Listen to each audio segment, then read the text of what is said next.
because Will's the greatest editor of all time. We hop into game 1 for the ESL Korea Cup Open Asia Tournament. Whatever the title is, we know that there's a lot of good players that come up, and they're looking for things like ESL points, which the winner of this series will get, along with $100 cash prize. So to the bottom right, we have the Red Terran, one of my favorite Terrans. I will always cheer for this guy. He is, of course, Pure. Top left side of the map, we have the Blue Protoss. Putting some words in the chat, getting translated by Crank.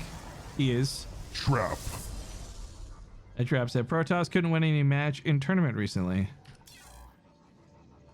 I love that that's condensed down to Cure just going ... In stay-at-home story cup, 0 Protoss above the round of 8. True, but at the same time, it was like, what, 7 Zerg and a Terran? Like, that's kind of all right, you know? That may have been more of a Zerg problem than a Protoss problem. But there was a lot of cross-server stuff. Actually, I don't know if you guys saw this. There's quite a few complaints about cross-server causing headache for a lot of the players who were competing in Homestar Cup. And that's not at all Homestar Cup's fault. Blizzard's had some problems with the NA server. Everyone knows about this. You've seen it on stream, certainly, with some of the stutters. But yeah, St. Home Story Cup was, I've said it, I feel like it went by so fast. It was a great weekend event. I saw they had tons of viewers, but I didn't get to catch like hardly any of the games. This was more about my sleep schedule more than anything else. Arena Frosty says, hey, Base Trade, can I interact e-trans for you? That's a weird, you know what? I've never had anyone request that before. Technically, yes, I suppose. If you're really interested in doing it, hit me up on Discord, I guess. I can get you the deets. Or you can just send it to basetradetv@gmail.com, I guess. I don't know. What a strange but awesome request. You guys are getting the WoW ads? Oh, I haven't seen the WoW ads yet. I just get the vape ones over and over again. What are ads? Yeah, I know you guys are probably watching with Block Origin or whatever. It's fine.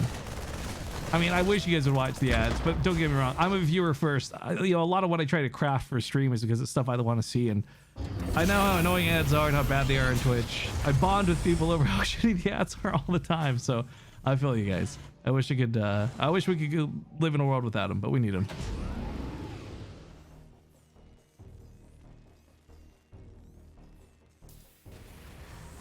BA5 man, I know you're taking a bit of a dig here, but to give you a bit of a real answer in regards to sponsorships, most companies have like a dollar value acquisition point. So not to name any companies or give any real values away, to give you a hypothetical, let's say you're a company trying to sell something, right?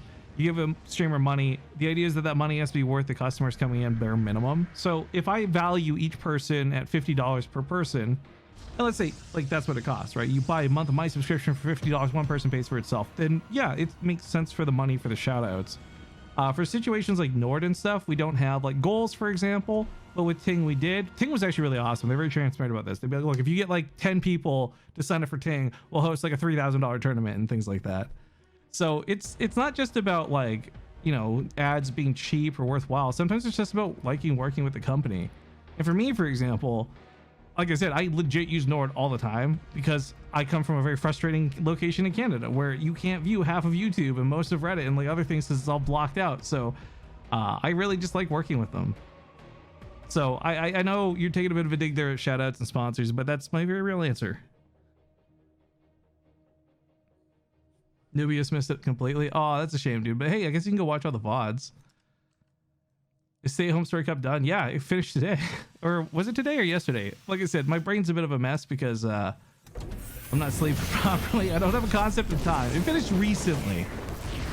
Anyways, the Oracles get into the main base, they zap around, but this was, of course, not without retaliation. Cure did set up a Widow Mine drop, and I'm going to be honest, I'm doing a terrible job commentating the game because I've been talking with you guys in chat, so I need to kind of shut the fuck up and focus on the game because that Widow Mine drop could have been huge. We would have missed it.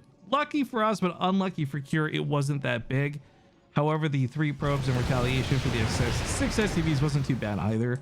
The big thing I always talk about, though, with these is the scouting. And, you know, he's seen all 3 bases on the map. He's about to see the additional gateways going down as we speak. Widowmine might even get another shot off if he's lucky. Micro it. Micro. Yeah, he's microing. He's trying to jump it between 2 targets so it doesn't detonate. But if he unburrows it, oh, he runs the risk of getting sniped before it burrows again. The burrows get back. Oh, he denies the mine even further. Oh, look at that. Oh, look at it. He clicks up. Oh, he doesn't quite get the click properly.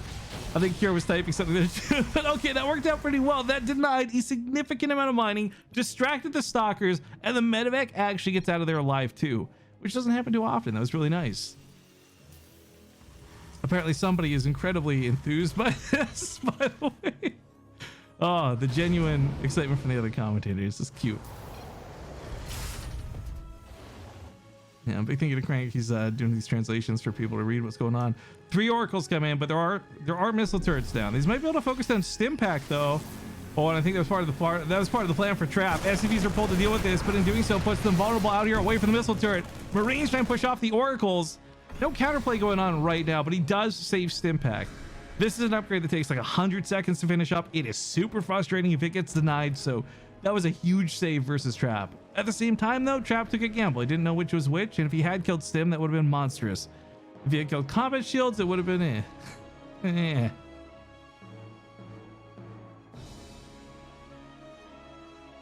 Hey Matian, how you doing tonight, man? Oh, this is big. This pylon comes of a Korean broadcaster persuasion. Well, a not Korean, but Korean broadcaster persuasion. This denies chrono boost being put into both +1 and blink. Stops, stalls out, gets damage done, distracts further. Willowmine somehow burrow blazingly right in the face of that cannon, and 12 workers pop off from this. Very well executed. I don't think this army is big enough to fight right now. I think Trap wins this battle if Cure's not careful. He does have a couple Widow Mines with this though, so hold the phone. There's those force fields though, breaking the army apart. Guardian Shield to deny some of the damage, shutting down all range attacks by +2. Drop of the main base goes in. Handful of stalkers up here. Stim's gonna help a lot, but the medevac gets targeted down first, so that kills the longevity of the stay power. However, these are gonna grab like 3 or 4 probes. Zealot too by the looks of it. Nice damage out of Cure. Trading out pretty efficiently, I gotta say. Not great, not getting crazy leads in the game, but he's trading out well enough that he can keep making these trades. Which, by the way, he's got 2 more Widow Mines locked and loaded. There's no cannon over here. The best place maybe to drop this in the 3rd. I know he wants to go back towards the main base, but that seems a little bit more open if the stalkers are out of position. Oh, this is why he was delaying. He was hoping to get both in on both sides. Widow Mines here will be denied, but the medevac survives. Widow Mines over here, not denied as much. Goes right in front of the cannons again. This time, not going to get the magic shots. I like this. It's such a small commitment out of Cure. That could be costly, but because he's been very cautious with his medevac play, he's not been losing much to these. And of course, keeping Trap at home is all the better. Realizing now perhaps he doesn't have concussor shells, it starts them up immediately. That slow from the Marauders will be super helpful. The entire army has had Revelation cast on it, so Trap can see exactly where this positioning is. And he'll try and snipe a couple units here with Stalkers. God, it's so good watching players who can handle that well, but it's so frustrating at the same time being a Terran player, knowing what this is like. Oh, parting the big boy with the big boy host! Parting with the raid! Thank you very much! Hello everybody from Parting Stream. I had so much fun seeing Parting earlier. I'm sad that he's not here right now, but I had a good time watching him. I hope you guys will enjoy watching the finals with me. Welcome to the channel. Sit down, let's enjoy. Now we do have Cure trying to initiate the fight on 2 different sides. Widow Mines pop off really well on the right side. Takes out a lot of the Zealots, but unless the Marauders survive the Zealots to kill the Stalkers will push this back. Cutting for dear life, though he does finally have concussive shells, so it's slowing down the Zealots considerably here. Stalkers very aggressively blink forward. This might be dangerous, though. The reinforcements do arrive, but the medevacs also being pulled back away from the Stalkers. Oh my god, Cure's gonna get out of here alive. Oh man, that got spicy. Now look, the next stage of the game is already underway for both players. We got Storm on the top side for Trap. We've got Ghost Academy on the bottom side here for Cure. So EMPs and Storms going at it with one another. Enhanced Shockwaves is pretty big, by the way. That's going to be a huge, especially helping deal with these storms. Base Street TV, will you upload the grand finals to YouTube? You're going to have to ask Will about that. He's our new YouTube guy. Imperfectin, if you ever see him in the chat. But he's up on our Discord too. But this will probably make it to YouTube. I'm certain it will. Well. All right, Zell gets a double kill. Takes the Widow Mine shot with a 2, splashes the SCV. Okay, that went about as poorly as it could have. That was like watching a Three Stooges stage set.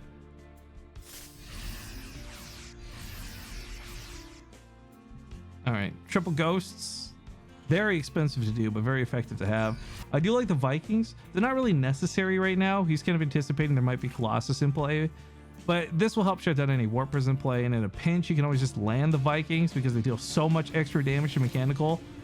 The reverse Screwlander maneuver, as we've nicknamed it. But yeah, 3 bases for Cure with a 4th one down the middle. He's probably going to expand here when he can. Of course, Trap is taking extra bases as we speak. And I got to get some water. Give me one hot sec, guys. Make sure not to swallow that one down the wrong pipe this time. All right, here come those ghosts out in the front line.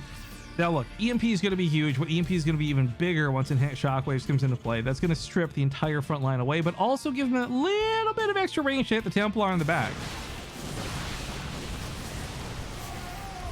Stalkers take the first fight, not the greatest move. You see Storm's trying to push this off so they don't chase, but well, this one on looks like a bunker in the back. I love this position. 1 bunker in the back, whether it's just 1 Marine or 4, so valuable. I mean, a Planetary Fortress would be great too, but this is one of those things where you guarantee Zealot run buys won't be that problematic. Most of the time when a Protoss player is doing those run buys, they're kind of on like a shift QA move type situation. So with them just kind of on auto attack, you can control their positioning, and you see the surface area here has been limited so much out of Cure. It seems like a lot. This really does seem like a lot, but it guarantees no run buys to the 3rd are going to be a problem for him while he focuses on the front lines. And the attention span you have in this game is so much more valuable than anything else. If you're paying attention to the wrong area of the map at the wrong time, you can get stormed on. You can lose your front line, but you won't have to think about this at all. So I'm making a big deal about it, but it is a big deal to make out of. 2 Templar are going to get some big storms here. Juicy storms in the middle of the map. Cooks up a lot of the army. Oh god, he walks back through it. I don't know what just happened there for Kira, but that was the worst he could have handled that storm.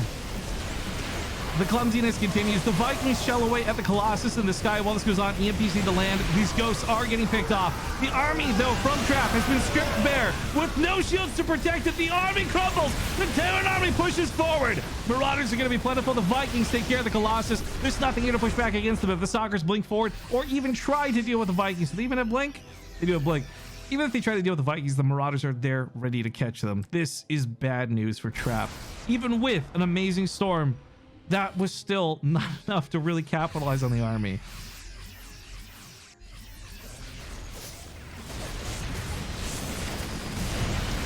Is it just me or is the sound kind of scuffed? Oh no, scuffed in what way? Let me know, I can look into it, guys. 2-minute stream delay though, feels bad. Alright, the Zealots actually get auto-attacked down by the Ghosts. Ghosts have bonus damage versus light, so they're shooting the Zealots for 24 a shot. That's actually pretty nice, all things considered. Of course, they fire much slower than Marines, so it seems less desirable, but I mean, it's like 8 damage versus a good shot of 24. You just pierce right through them. That thick armor that the Zealots have don't matter to Ghosts. So we're going to see continued production, I'm sure, for both Ghosts and Vikings. These are very expensive outlier units, though, that should not become the core of his army. Marauders and Marines are still going to be what ultimately breaks through, kind of like what we saw before. Now, both players did expand, but at this point, we don't see much more going on beyond that.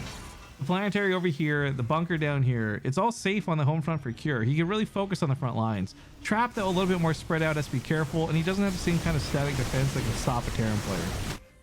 But of course, that's because you're supposed to have this very powerful mobile army and have map vision to see where you need to be. Regrettably, he doesn't have a lot of that, so this Zealot does die, but it does also reveal where the army's coming from, so the Disruptor's positioned accordingly. But they won't find a greedy Cure, so he doesn't get the big shot he was hoping for. Just split like Maru. Oh my god. No. It's more like just don't split like Cure. That's really being the same, kind of true. Zealots try to bypass the reinforcements. Okay, but I think there's plenty, so these won't get much done. I love the steady targeting, so he snipes down the Zealots. That's an instant kill. We get some more Widow Mines on the front line. These paired up with their bonus damage versus shields, combined with the EMPs, this should quickly take away a lot of the defenses from Trap. Trap has to be very careful about where he positions himself in this fight. These ghosts, no. Way too valuable to walk into the army like that. Cure, no! He's trying to force the fight, but he's forcing the fight against a player who has disruptors, not the fight he wants to force. He needs liberators before this becomes doable. He knows this too, so liberators are kicking up on the back end. You've got a fusion core too for liberator range, but he's got a split. Disruptor shots go for broke. They take out a lot of the top side of the army. I don't think there's enough on the bottom to win this through. Vikings do trade up for the Colossus, but the Marauders, Marines, Ghosts, they're all gone. They're all dead, and only the Medivacs and one Marauder escape. That was a good fight for Trap and a really bad fight for Cure. That was entirely on Cure too. He got greedy pushing in for that base, didn't even kill it, and lost everything for it. That's the kind of mistake that costs you a game of StarCraft. Luckily, he has his army still big enough to fight with, but I don't know that I can say he's in any kind of favorable position. Liberators get blanked upon immediately. Those disruptors will not be dealt with. Forced to split, giving up ground, allows the Stalkers and Zealots to shoot back at him. Picks up in the Medivacs, keeps him alive. The last Colossus goes down. So much trading on the front line, I can't even keep up with it at this point. This shit is getting wild. But I think it's a little too far gone, maybe? Well, no, the Stalkers are getting really aggressive and a little confident too, I'd argue. The Planetary Fortress is held to the top side. It is reinforcement versus reinforcement. I think Trap got a little too cocky with positioning there. He's starting to lose out a lot of his army for it. You actually see Cure has the army supply lead by a fairly large margin now too. Very impressive to see. Warp Prism's gonna be forced to warp out. Picks off immediately. Gonna try and recall these disruptors. Grabs one, grabs two, grabs three. No, just two. But through all of that, he only lost 9 army supply. So while this was a really bad fight for Cure way over here, this was a bad fight for Trap over here. I don't know what he's asking right now, but you know what? Cure's taking another base as we speak. Feels like losing. I mean, both players in a span of 5 minutes, both players got way too cocky and way too out of position.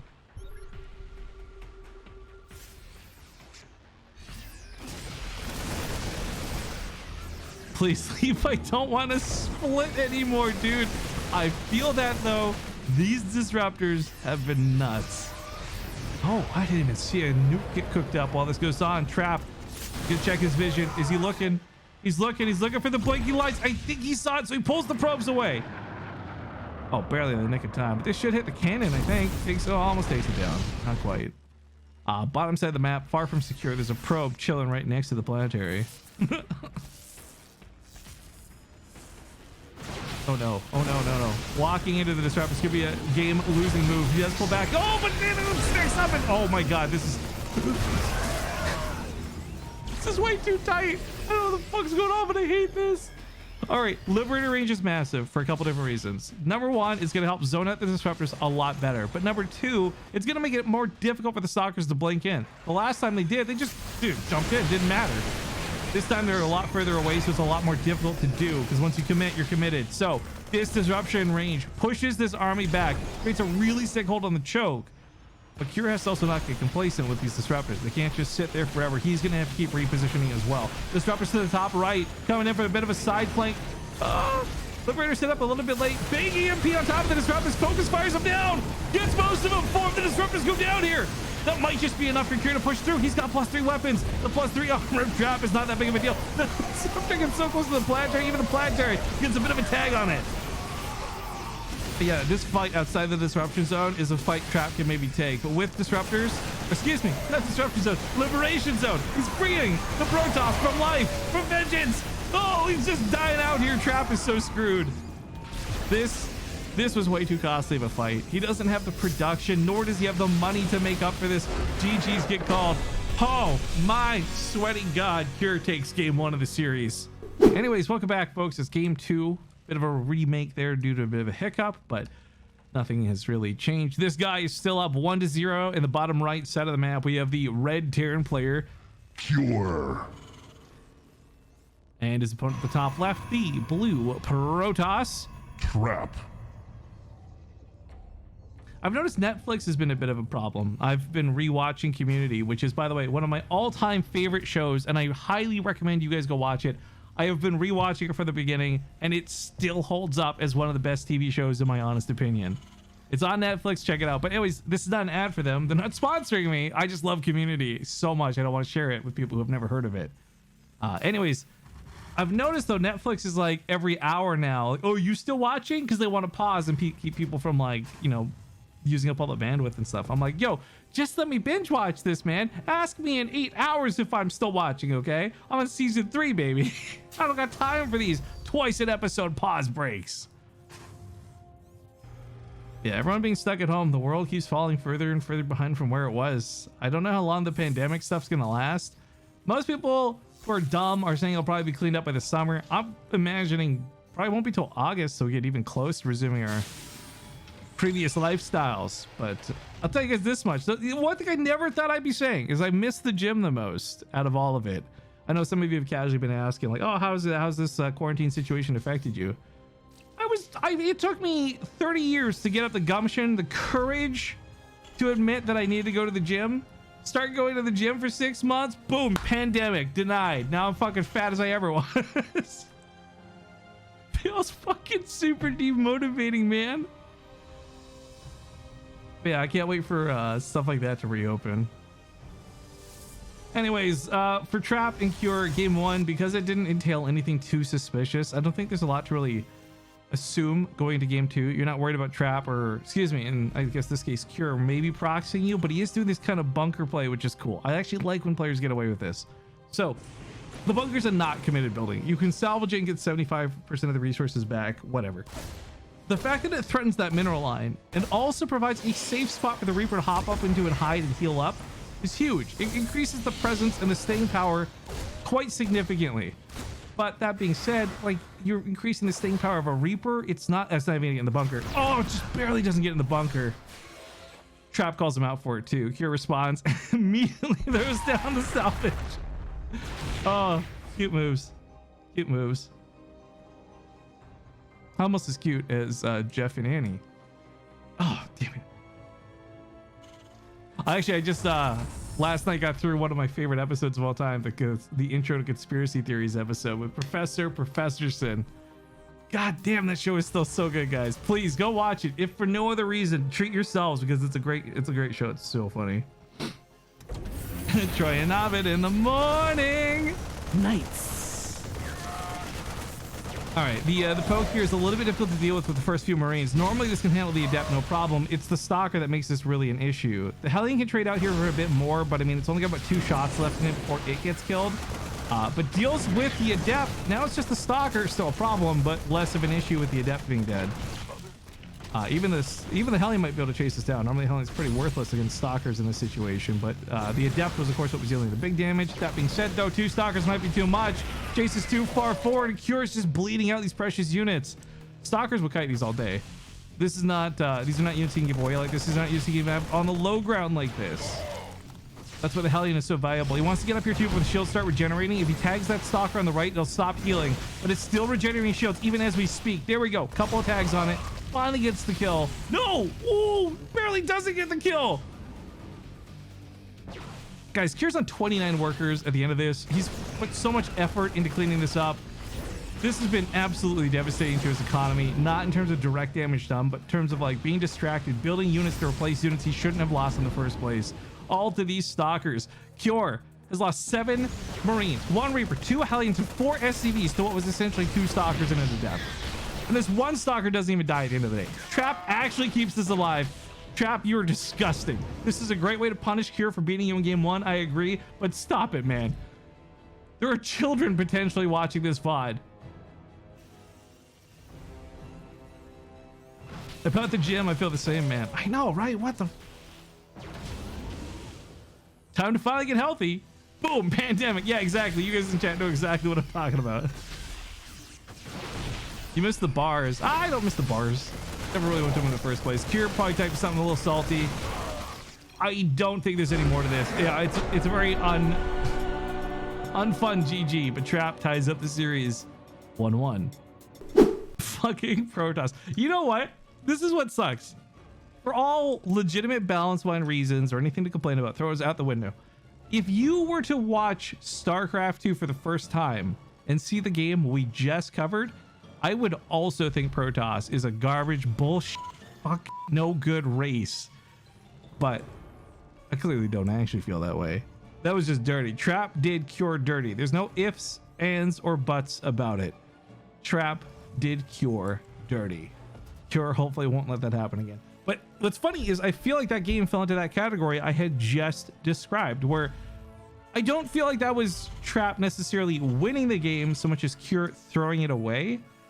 Don't get me wrong, Trap made the right moves to be in that position. Cool, 2 thumbs up. But it's also the fact that he just, like, Cure kept overextending. He kept going where he shouldn't have gone. He was chasing too far outwards. The Hellion control was like a little indecisive at times, which I think cost him that first Stalker not dying, and it just snowballs. It can just snowball, and it sucks because it's embarrassing when it happens, but it does happen, and even to the best of us. So if you're that guy on the ladder who keeps losing, getting frustrated at things, remember, Cure's one of the best Terran players in the world, and especially in Korea, and even he falls prey to moments like that.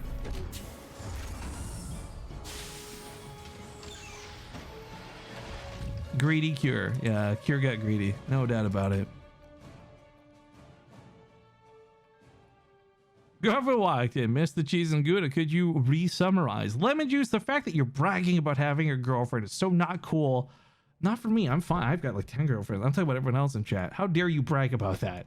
Think of others, man. Think of their feelings. But on behalf of my bros, long story short, just a couple of stalkers and Adept kept Cure from really getting anything done, and it just bled him dry in the early game. I guess it's funny too, because it was a bit of karma. Let's not forget, Cure did open that last game attempting to put a cheeky bunker behind Trap's middle line, but like I said, karma bait him back in full. So this time, maybe we'll see something a little bit more normal. The Reaper here should catch the probe, which is great for peace of mind, because now you know there's not going to be a simple proxy. Bunker comes out. Bunker at the front for safety. I admire this move from Cure, because this was the difference of him losing that last game versus even having a chance to play. This time, he'll have a bunker down and it won't be so bad if it gets so bad. Imagine watching SOS vs Bunny as your first StarCraft game. Thank you for the 500 bits, 47. I know. If you watch, you know what it was? I hated it. I watched that. I'm like, this is goddamn Florencio. SOS actually watched Florencio and went, you know what? This guy's onto something. He's not as crazy as everyone thinks he is. And he adapted it. And that's exactly what he did. He did a dirty fucking Florencio flourish. That's what we'll call it. The Florencio flourish was what that Nexus was. I still can't believe it.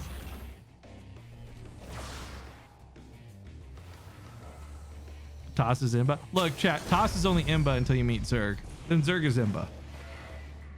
Until you meet Terran, and then Terran's Imba. See where I'm going with this? StarCraft is pretty fun.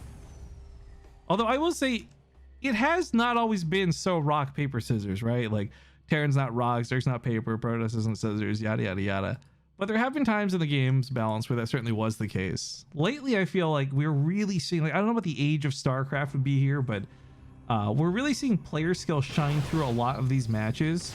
So even though this patch is quote unquote the patch Terran and everyone's complaining about Terran, you still do see the best Zergs prevail. You do see Serals taking on the innovations and the Hero Marines. You see Raynor being there for everyone's challenge in the finals. Like, Zerg is not dead and broken, but it definitely feels like a lot of the player skills getting to shine through in this most recent season. I'm digging it. Maybe you can blame Terran, maybe blame the patch, whatever, but I definitely don't feel like I go into these matches anymore measuring up the matchup nearly as much as I am the players. Like, you go into a PvP, you expect certain things, but then when you've suddenly got a PvP and it's like partying versus SOS or something, you know that the stakes change pretty considerably. It was just a small observation on my part, and I think honestly it remains true for this series too. Like, Trap and Cure are just really good players. I don't think there's like the standard rules of TVP applying. And that's how you have games like Game 2 happen. Or in SOS versus Bunny, things like SOS. Just it's the player, right? It's the player. Now, this Cyclone's looking to catch a fake Phoenix, but the Marines already deal with it. So now it's just looking for what is possibly a Warp Prism or something coming around the bottom. Really, a Cyclone has some of its most power in the early game. This thing can out 1v1 pretty much every unit in the game, depending on how it's microed, especially for the early game stuff. So it's not so bold that it's around the map like this.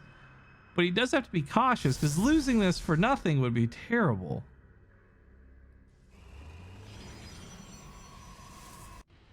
The sewer mermaid strats. That's another one. Yeah, that's another good one. All right. Cyclone gets caught over here. This medevac gets scouted by the Adept, but the Stalkers are busy chasing south to the Cyclone. might not be paying attention to this possible medevac intrusion coming to the main base. In fact, the Stalkers were just pulled away. Now they go back into it. Kier's not going to get the medevac off. Although he's barely going to get the Widowmines out even. Might snap one off on the Stalker. No, repositions it. Still going to lose both. Feels bad, man.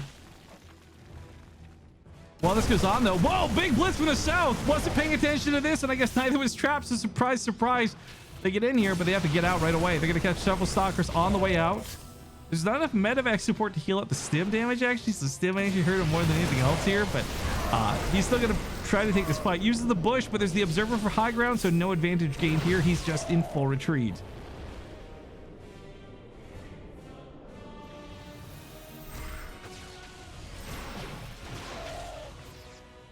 SOS is just a super genius. I don't disagree with you guys in chat, but I don't think a lot of you know who Florencio is if you're saying statements like that, man. All right, Marauders are low in count. I think the Immortal alone is so terrifying for the defense here. Curious Command Center super. What the fuck is this positioning? Part of my French forgot to bleep it, but the observers here can see the Widow Mines. The Stalkers have blinked to juke out the shots anyways. The big fear is that the Marauders are really good, but if they get stuck in a fight, that Immortal's going to hammer away at them. Concussive Shells finishing though is going to make that a lot more difficult. So Trap, I think, is making the right call to pull back from this. He got the cancel on the third base, which I still like that. What was that positioning on the third base? It was like halfway between doing it on location and not. But regardless, that was a good poke for Trap. Sets his opponent down quite a bit. Now it's 3 bases to 2. We have a third CC starting again, but in the main base this time. So it will finish up safely, but it will be a long time before it's on location. Ooh. Ooh. Okay. Mothership is, or not Mothership. What am I saying? Medevac. Why did I say Mothership? Medevac is going to barely pass the Warp Prism. They will see each other. Hopefully they were paying attention though, because it could be a problem if not. Widowmine's destined for the third base. There's a cannon up though. Oh, big triple drop though. So this is like a look at me, be out of position situation. The medevac will wait a little bit here. That Warp Prism. What happened to the Warp Prism? Wait, did he bring it home? Did he lose it? He lost it. What did he lose it to? Oh, Widowmine got a shot off. Okay. So he lost the Warp Prism. He lost the attack. Now he's on full defense. Medevac's boost up here. They are caught on arrival. No, turning around, loses a full Medevac. This was a risky play. The Pylon and the Observer here catches him. I don't think he knows about the Observer. He just assumes the Pylon is what saw him. The Widowmines drag and drop up to the natural mineral line. Regrettably, these will not even kill a Stalker. Yeah, feels a bit bad there. Another attack rounded up down to the south. This should get a cancel on the base, or at least pull the army out of position for a drop to go back to the main.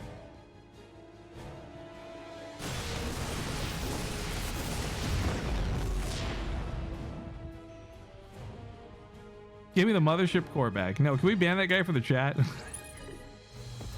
Removing the Mothership was one of the best things they did for this game, I swear to God. Or the Mothership core, excuse me. The Mothership, I wish they would actually give more power back to the Mothership. I'm very much in favor that they should give Vortex and other cool abilities back, but get rid of the Mothership core, thank God. That thing was so abusive and dumb. You know what the worst part about the Mothership core was? Like, it was just the high ground vision. It wasn't the damage necessarily. It wasn't the ability to move and shoot. It was the vision, man. It was insane how easy mode that was. Anyways, look, we're not here to talk about the past. We're here to talk about what's going on right now. There are 16 Marauders in play. That is more than enough to chew through Trap's army. Trap's also getting caught here. Oh, granted, Cure does too. A bit of a storm drop. But the Widowmines go off on the Zealots and strip their shields. Kind of like a ghetto EMP, but he does have real EMPs. 3 ghosts are in that army, but where are they? They're just coming out now. EMP landing on this is going to be huge. Widowmine's going to be a bit of splash damage. They're a bit of a gamble, but the EMPs will matter most. He does get 2 pretty beefy EMPs off. I don't know if that was enough, though. The Widowmine's stopping up a lot of these Zealots. They're close to death, but they're not dead yet. SCV's pulled into the storms. Still got a lot of the storm damage. Marines Marauders standing there. Collapses on the top side. Kills the Stalkers. Loses to the Zealots. Loses 24 SCVs. Oh, Cure's in a bad way, but he is going to win the fight by the looks of it. Big question is, can he counter? Can he catch? Because there's not enough time in this game for him right now. His opponent's got more bases. His opponent has more workers. Every second that goes by becomes a better chance Trap wins this game. Cure, I think, has this game right now if he pounces, but if he tries to macro out of this, he's going to be so far behind. He is, however, going to play this to at least trade decently. That being said, though, the Warp Prism getting shut down is huge. SCVs surround this little cluster, but at the same time, what few SCVs he has are dying. The army here has not been fully healed. A lot of these medevacs are pretty low on energy. So Stim already hurting this bad. Storm finishing them off. Sitting in the storms doesn't help. Oh no. Cheers army supply. Pretty big, pretty strong. Keep in mind, a lot of it are these like kind of useless medevacs that are basically out of juice. Units rallying forward here to come to the front lines with a few Stalkers remain blink forward very, very boldly, but they are picking off the medevacs. They are grabbing the Marauders, and there's storms. Just been too much to deal with. Even with that blatant EMP right to his face, Kira doesn't have an army supply lead anymore. This economy in the gutter. He's trying to drop mules at this third base, get bandaged up, but I mean the SCV count, even if he transfers these over, it's still 3 bases, basically 1.5 really to the 4 base setup here for Trap, who is very comfortably just mining away. Income wise, as expected, fantastic for Trap.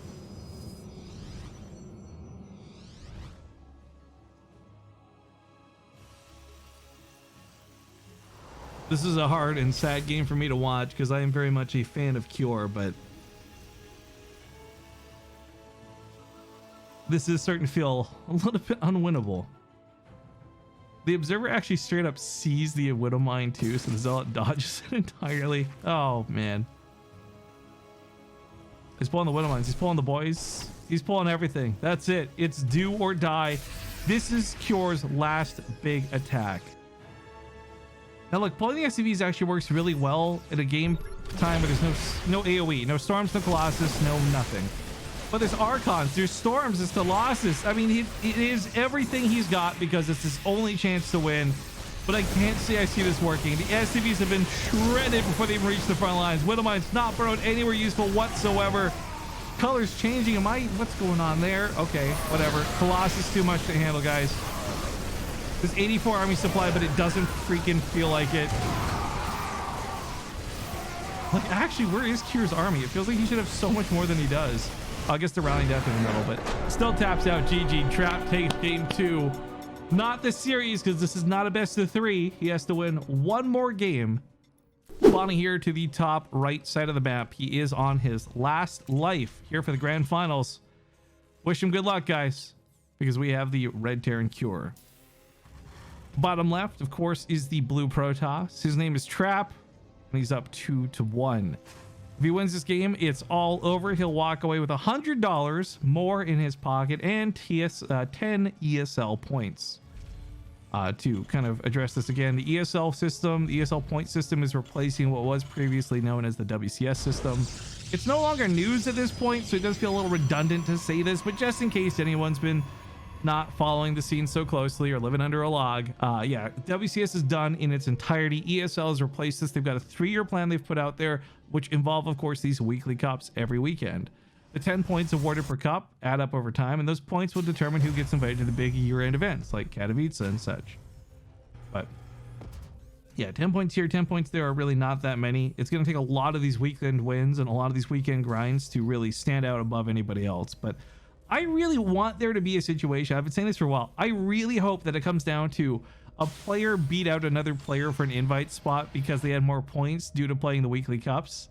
Because there are some players out there who are convinced they're just going to win the big tournaments, right? You got the Serals, you got the Rainers of the world. They're not looking to grind the weekend cups, aside from maybe some fun and some cash. For them, they know they're going to get a lot of the points from winning or coming second place or whatever at the big events. Which, by the way, has been a little awkward, obviously, due to the COVID-19 coronavirus situation. The pandemic has shut down a lot of public spaces. This includes a lot of the big events people want to do for stuff. So you see some people adjusting to do stuff online, like Home Story Cup became Stay at Home Story Cup. It was cool to see. But other than that, I still don't know what the plans are. I know that they've pushed back DreamHack and some of the ESL events, hoping that, again, by the end of the year, this stuff blows over and they'll be open for business again. But we don't know. We won't know until we get there. So I think there's a lot more value to these weekend cups now, especially because we don't know what's going on with a lot of the big events. Like, they're going to happen still. It's just a matter of when.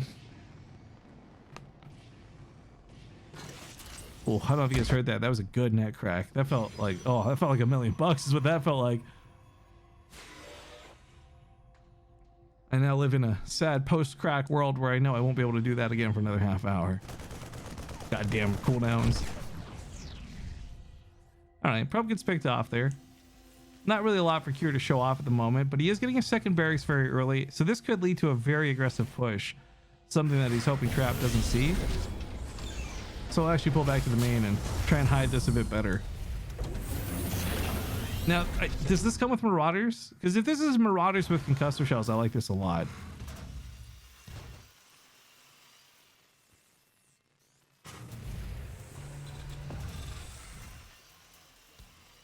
Hey guys, my name is Nam. It's really annoying when people keep calling my name on the Twitch chat. Please someone tell me, what is the problem with my name? Shut up, dude.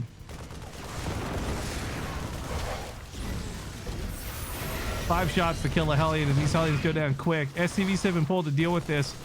I mean, frankly, this should not have been let into the base. This was problems from the get-go. The fact is, Cure might lose the game to Tilt if he's not careful. Not because, like, oh my god, he lost 3 workers and now he's gonna rage quit, but knowing that he made the mistake, letting the Adepts in like that, just feels punishing, feels bad. Obviously lost quite a bit there, not just through 3 SCVs, but a lot of SCVs pulled off of mining, but also his sneak attack, his reveal of the second barracks and no starport.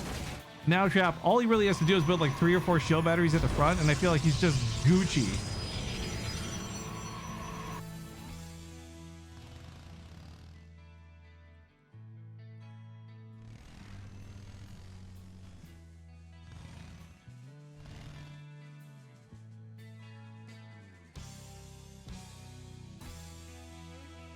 Yeah, 4 Hellions are gonna come over here and they're gonna be body blocked out, so turn away, boys.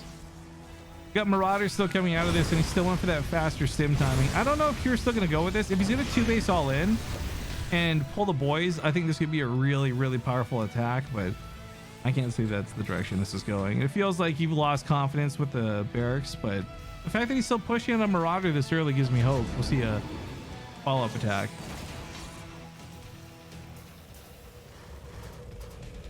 State Homestar Cup was great. Rotterdam casting 2 times 13-hour days like a boss. You know what I hate about that? Okay, look, I don't want to take anything away from the accomplishment of Roddy. I love Roddy. Good job. Congratulations. Woo, that's crazy because I know how extreme those hours are. I got stuck at Homestory Cup on the B stream like last December or whatever. And I did 2 14-hour days back to back. I didn't get a single word of praise for it. They kept giving me, they're like, oh, don't worry, we'll give you people to come co-cast with you, right? They'd send me in players like Soul who hardly speak any English. It was the, oh, damn it. No. So no, not shout out to Rotterdam for doing 2 13-day hours of casting. Shout out to Rotterdam for doing some great casting, but the fucking hours don't matter. Piss off. I'm jealous. I'm angry. Love and respect me, please.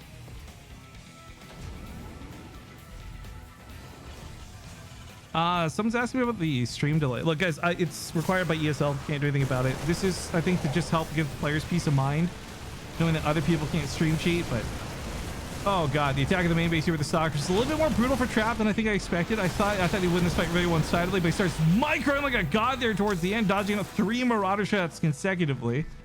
SCVs have been pulled off of mining. This has disrupted things quite significantly. You're gonna see that income drop fall off there.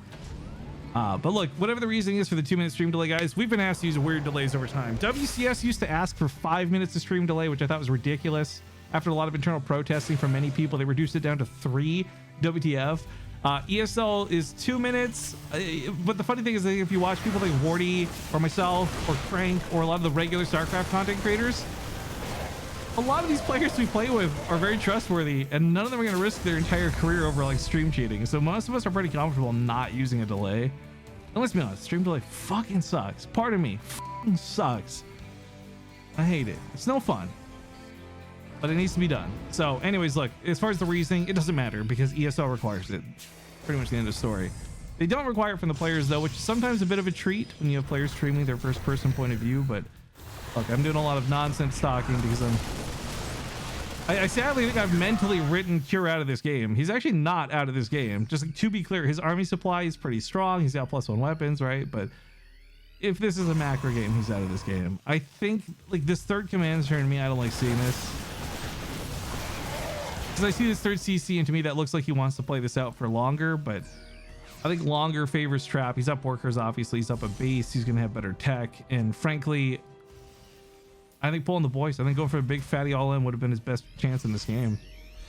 Now, if I'm so wrong about this and Trap loses, great. We go to game 5, and I'm very happy to cast another game of Starcraft. But goddamn, this is going to be a hell of an uphill fight, both literally and conceptually. What we got here? We got double Axiom towers today.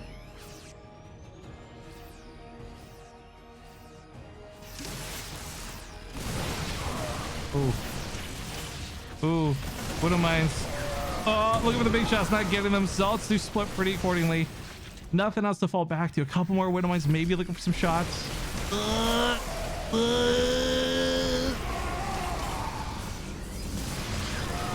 He dives in, doesn't quite get the shots he wants to there. Killing the warp person would have been huge. Zealots do fully warp in, so the next round is ready to go. 2 more Widow Mines come in, but 2 Widow Mines do not counter this army. They're gonna get a big shot off the center, but all it does is take away shields. Most of this army still stands. Most of this army still pushes forward. GG's get called. Trap with a solid 3-1. 3-1. Trap takes the series. GG.